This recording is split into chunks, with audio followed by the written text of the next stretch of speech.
Hello everyone, I hope you guys must be doing amazing.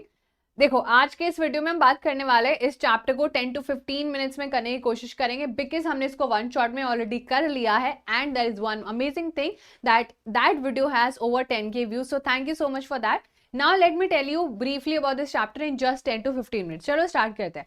देखो, historiography development in the west. Historiography का मतलब होता है basically लोगों ने हिस्ट्री की पढ़ाई करना शुरू कर दिया था, और ये जो डेवलपमेंट है that started in the west part of the world.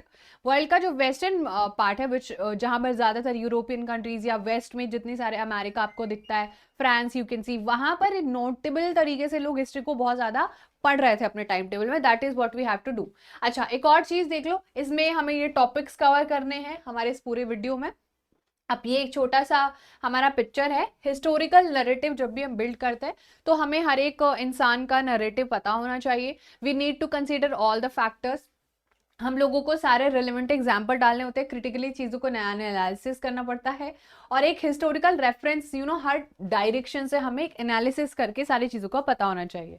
अच्छा, हिस्ट्री को पढ़ने के लिए बहुत सारे डिसिप्लिन है, जैसे कि आप आर्कियोलॉजी की पढ़ाई कर सकते हो, आप आर्किवल साइंस की पढ़ाई कर सकते हो, आप manuscriptology, epigraphy, analysis of letter styling, या फिर linguistic and numismatic and genealogy. These are certainly the disciplines which inculcate history study. आपको कॉइन्स की पढ़ाई करनी है, लेटर्स की पढ़ाई करनी है, लैंग्वेज की पढ़ाई करनी है। दीज आर ऑल, आपको कोई ऐसे एविडेंस मिला है that is part of the archaeology जो आप ढूंढ के लेके आए हो एंड एवरीथिंग, राइट। चलो, तो सबसे पहले देखो ट्रेडिशन, ये जो हिस्टोरियोग्राफी का है, हिस्टोरियोग्राफी की डेफिनेशन क्या है, and this happens to be the most important part of this chapter. The writing of critical history, historical narrative is known as historiography. That particularly means that you have to do critical analysis. And what do we mean critical analysis? True, false, right, wrong, आपको सब पता होना चाहिए, then you will reach a conclusion. That is what is historiography is. देखो, अब हम बात करते हैं मॉडर्न हिस्टोरियोग्राफी। मॉडर्न यानी कि एक ऐसा तरीका जहां पर मॉडर्न साइंटिफिक चीजें यूज हो रही हैं, राइट। देखो, सबसे पहले तो साइंटिफिक प्रिंसिपल, ये नहीं कि हवा क्यों चल रही है और आग लगाने से, हवन करने से ये सारी चीजें हो जाएंगी। Yes, we need, but now we have scientific explanation behind everything, कि अर्थ क्यों रोटेट कर रहा है, सन सेंटर में है कि अर्थ सेंटर में, सारी की चीजों के पीछे एक क्या है, साइंटिफिक एक्सप्लेनेशन है। दैट इज हाउ हमें हर चीज को क्या करना पड़ता है, एंशिएंट ह्यूमन सोसाइटी से रिलेट करना पड़ता है कि ऐसा हुआ होगा, वैसा हुआ होगा, एग्जैक्टली exactly। उसके बाद थर्ड है हमारा कि हमें रिलेबल एविडेंस चाहिए मॉडर्न हिस्टोरियोग्राफी में, और फोर्थ है कि ये जो जो भी हम चीजें कर रहे हैं ये हमारे पास्ट ह्यूमन नीड से एक मैनकाइंड जर्नी बिल्ड कर ले। कि पहले हम एक बहुत ही फेमस एग्जांपल, मुर्गी पहले है कि अंडा, राइट, ये हमारे डिबेट चलता रहता है क्लास में। तो नाउ यू सी कि एक मैनकाइंड ने जर्नी लिया है ना, पहले एग्रीकल्चर किया, फिर थोड़ा मैन्युफैक्चरिंग करना शुरू करा, अभी फैक्ट्रीज है, बहुत बड़ी बड़ी बिल्डिंग्स बना ली। पहले तो we use to live in the कच्चा हाउसेस, पहले तो जंगलों में ही रहते थे, हाउसेज ही नहीं होते थे। Then now people are living in high rise buildings, right. That is how. चलो, अच्छा, एक और चीज आपको याद रखनी है, ये बहुत इंपॉर्टेंट है।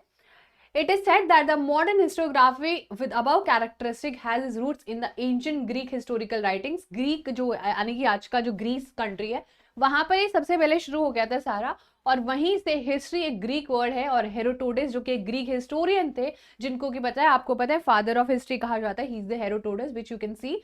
और बच्चा, इन्होंने एक बहुत फेमस जो है बुक लिखी थी, the histories. Okay, remember this very clearly. अब बात करते हैं यूरोप में, जो मतलब वेस्ट है, उसमें कैसे डेवलपमेंट हुआ हिस्ट्री का।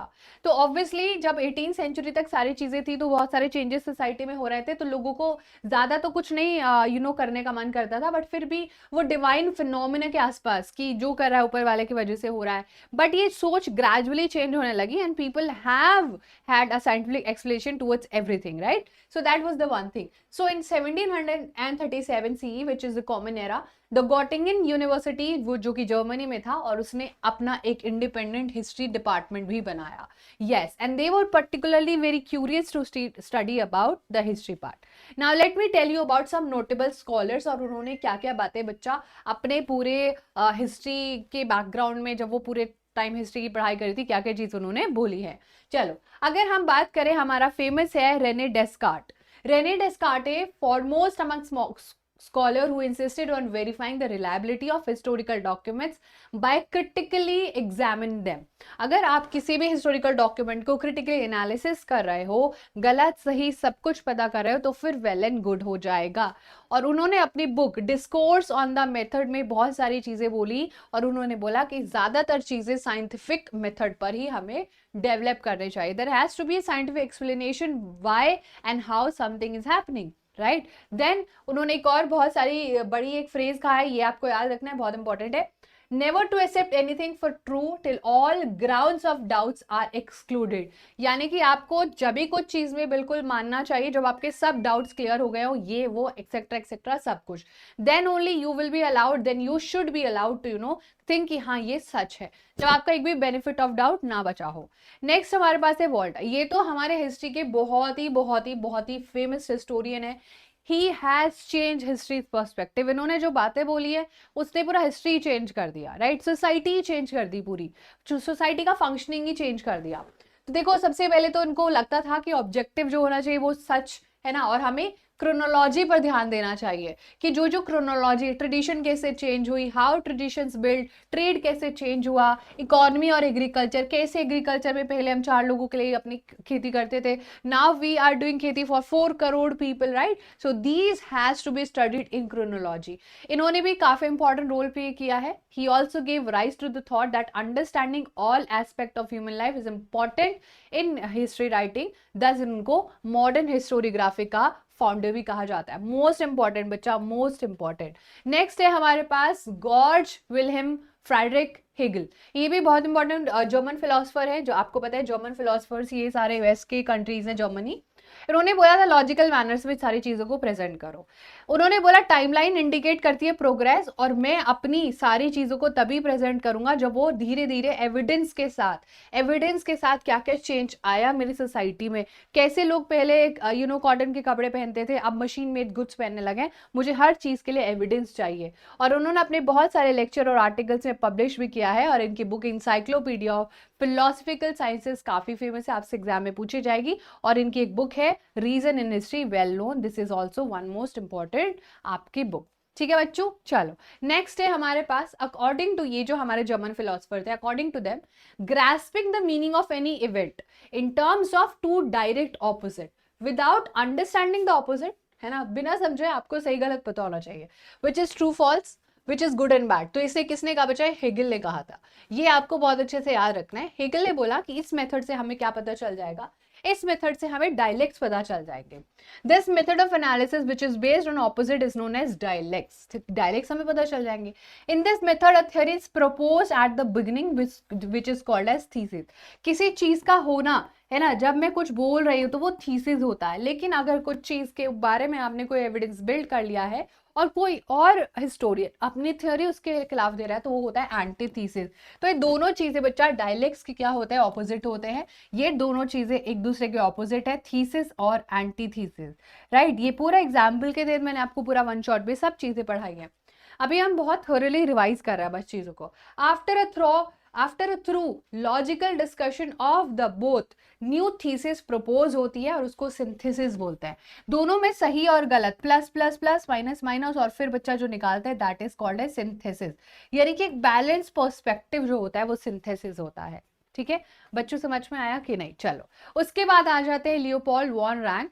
Historiography of the 19th century was greatly influenced by thoughts of Leopold von Ranke of the Berlin University. He put emphasis on the utmost importance of information gathered through original documents. इन्होंने तो बोल दिया कि जो मुझे originally सारी चीजें मिल रही है, अगर मैं उसके हिसाब से अपनी सारी चीजें करूंगा तो फिर तो मुझे मजा ही आ जाएगा. He also stated that all type of document associated with a historical event needs to be examined with greatest care. So जो भी मुझे ओरिजिनल डॉक्यूमेंट मिला है, कोई एविडेंस मिला है, कोई कॉइन मिला है, कोई कपड़े मिला है पुराने, कोई कुछ ऐसी चीज मिली है, कोई डमी मिला है, कुछ भी मिला है, मुझे उसका बढ़िया से एक बार एनालिसिस करना चाहिए और जो भी इंफॉर्मेशन है वो ओरिजिनल डॉक्यूमेंट्स वाली फॉरवर्ड करनी चाहिए. जिसका कोई एविडेंस नहीं उसके बारे में बात नहीं करनी चाहिए. ही criticize imaginative narration of history. कोई बोलता है ना कि यार ये ग्लास है, ये रिमोट है, इससे टीवी चलता होगा, नहीं क्या पता इससे इंसान चलता हो, ऐसे भी तो हो सकता है। Like we must be living in some parallel world, किससे इंसान ही रोबोट रोबोट का रिमोट हो। तो ये बोलते हैं कि इमेजिन मत करो, है ना, बट जो ओरिजिनली चीजें मिली हैं, हाँ ये प्रूवन है, उसी पर विश्वास करो। कलेक्शन है इनका भी आर्टिकल्स का, और इनकी भी 2 बुक्स हैं, the theory and practice of history and the secret of world history. बच्चों बहुत इंपॉर्टेंट है, दोनों बुक्स आपको नोट डाउन करनी है।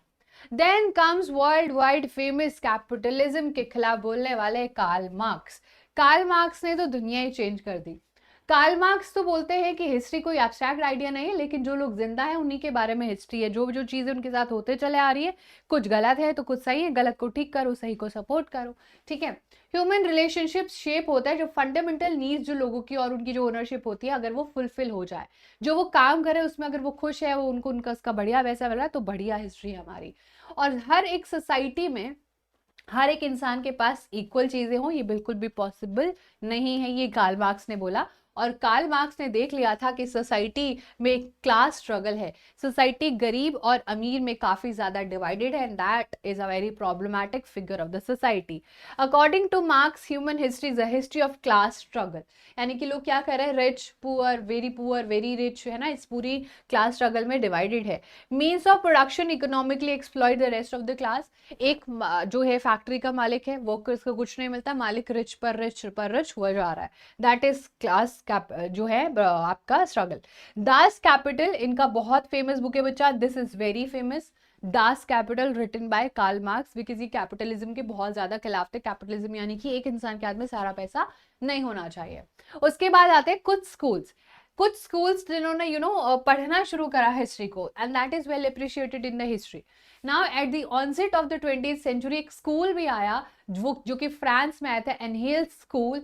ऐसा स्कूल जिसने हिस्ट्री को नई डायरेक्शन दी, सारी चीजों को रिकॉग्नाइज किया कि हिस्ट्री सिर्फ एक पॉलिटिकल इवेंट्स या कुछ बहुत राजाओं, कुछ लीडर्स के और सिर्फ डिप्लोमेसी या वॉर्स के बारे में नहीं होना चाहिए, but it should be about the climate change, it should be about the local people as well, it should be about the agriculture practices, trade, technology, means of communication, as well as social division and collective psychology. That is what they started about studying history. फिर हमारा एक और section है feminist historiography. आपने notice किया होगा कि अभी तक हमने जो सारी चीजें कवर करी, that was mainly concerned about the main, right. वो सारे हिस्टोरियोग्राफी जितने भी स्टोरी बना रहे थे हमारी हिस्ट्री, सारे के सारे मेल थे, but there was some women also बच्चा, जो हिस्टोरियोग्राफी में बहुत ज्यादा फेमिनिस्ट यानी कि फीमेल जो है रिप्रेजेंटेशन भी रखती हैं। तो काफी ज्यादा जो है फेमिनिस्ट हिस्टोरियोग्राफी जब वो मिली, तो हमने सोसाइटी को रिस्ट्रक्चर किया और विमेन का पर्सपेक्टिव चेंज किया, लाइक उनके बारे में बात करनी शुरू करी। सो कुछ राइटिंग्स है बच्चा जो कि आपको हमेशा याद रखनी है, जो कि बहुत ज्यादा इन डेप्थ, और इनका तो नाम आपको जो है बिल्कुल definitely this is one famous name which will be coming in your exam. और इन्होंने पूरा aspect of women employment, role क्या होगा, इंस्टीट्यूशन में काम करेंगी, फैमिली का लाइफ कैसा होगा विमेन का, उसके बारे में बेसिकली बात करना शुरू करा। And then you have Michael Foucault, the French historian of the 20th century, और जो उनकी बुक है आर्कियोलॉजी ऑफ नॉलेज, उन्होंने भी बोला that prevailing practice of arranging historical event in a chronological order is not right. हम लोग अभी क्रोनोलॉजी में इस चीजों को नहीं कर रहे हैं, there is a certainly need कि हम चीजों को अपने क्रोनोलॉजी में लगाएं। फॉगल ने एक्सप्लेन किया कि transition history is more important, ये जो ट्रांजिशन हो रहा है ना वो ज्यादा इंपॉर्टेंट है, और इन्होंने अपनी एक इस मेथड को आर्कियोलॉजी ऑफ नॉलेज बोला, that what ever transition is happening, like अभी लोग गाड़ियां चला रहे थे, अभी लोग एरोप्लेन चला रहे हैं, एरोप्लेन से भी छोड़ के अब लोग शिप्स चला रहे हैं ना, क्रूज चला रहे हैं। तो ये सारे जो चेंजेस हो रहे हैं, इसको हम लोगों को क्या करना चाहिए, एक कॉन्क्लूड करके एक क्रोनोलॉजी में लगाना चाहिए। Now let me conclude the chapter for you. थोड़ा फास्ट हमने किया बिकॉज ऑब्वियसली 10 to 15 मिनट्स में हमें कवर करना था।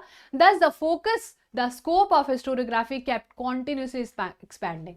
तो जो हमारा हिस्टोरियोग्राफी था बच्चा, ये हर टाइम एक्सपैंड होता रहा, everybody came up, everybody give their ideas, and it kept on expanding and it is still expanding. अभी भी लोग अपनी अपनी थ्योरीज दे रहे हैं।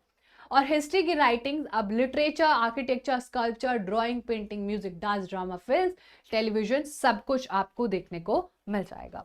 So that was all about the video everyone. I hope कि आपको एक क्विक रिविजन हो गया होगा, चैप्टर का एक छोटा सा आइडिया मिल गया होगा what the chapter is about. Now you can also watch the entire one shot which we have completed in 40 to 45 minutes, and a lot of students have given so much of love on that video. You must watch that also. But अगर आपको short और crisp चाहिए तो इतना काफी होगा, अगर आपकी बहुत अच्छी मेमोरी है तो आपको इतना भी याद रहेगा. So that was all about this video everyone. Thank you so much. Channel को सब्सक्राइब कर लेना, and now I'll see you in the next video. Thank you so much. Bye bye, take care.